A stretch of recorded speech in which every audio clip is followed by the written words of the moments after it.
সোমবার পুষ্পবৃষ্টির মধ্যে পঞ্চায়েত সমিতিতে গেলেও ফিরে পাননি নিজের ঘর। তার সঙ্গে পঞ্চায়েত সমিতিতে যাওয়ায় মঙ্গলবার ওঠে অনুগামীদের বাড়িতে হামলার অভিযোগ। আর বৃহস্পতিবার তার গাড়ি থেকেই লাঠি, বাঁশ, কোদালের বাঁট উদ্ধার করল পুলিশ। নিজের গড়ে ফের বিপাকে পড়লেন আরাবুল ইসলাম। ফের প্রকাশ্যে এলো আরাবুল শওকত দ্বৈরথ।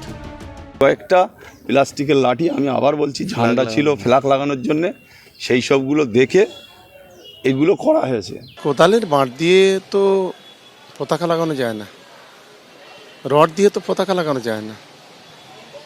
আর প্লাস্টিকের মোটা পাইপ যেটা বলছেন, কোথায় ছিল পাইপ?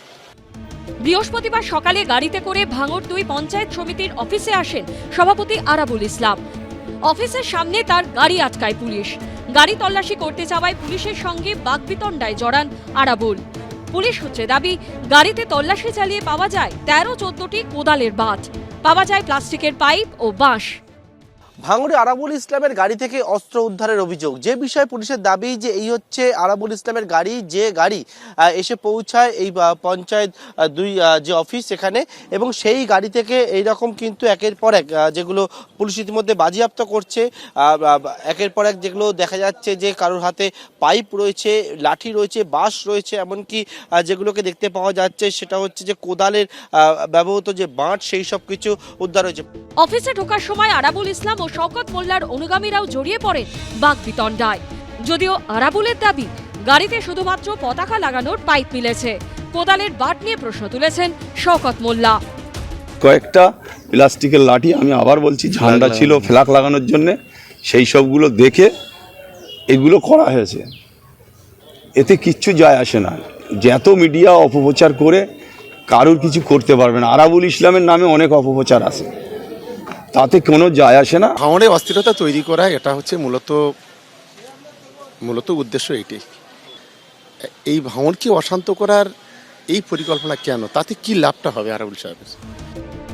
একসময় যে ভাঙড়ে তিনিই ছিলেন শেষ কথা। 2012 সালে ভাঙড় কলেজে ঢুকে অধ্যাপিকাকে জলের জগ ছুঁড়ে মারার অভিযোগ ওঠে কলেজের পরিচালন সমিতির সভাপতি আরাবুল ইসলামের বিরুদ্ধে।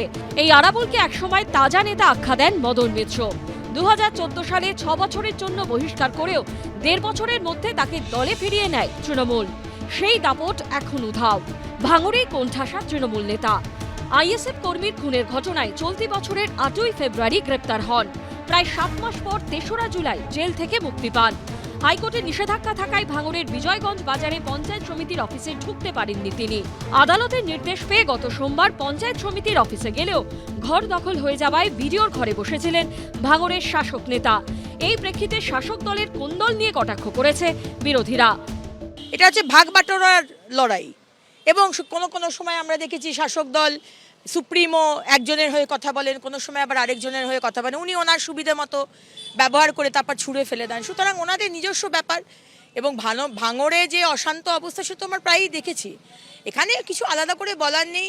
শাসক দল, অ্যাডমিনিস্ট্রেশন, কিছু মানুষ, সেখানকার তৃণমূলের কর্মীরা সব মিলেমিশে সব ভাগবাটোয়ারার এগুলো লড়াই আর কি।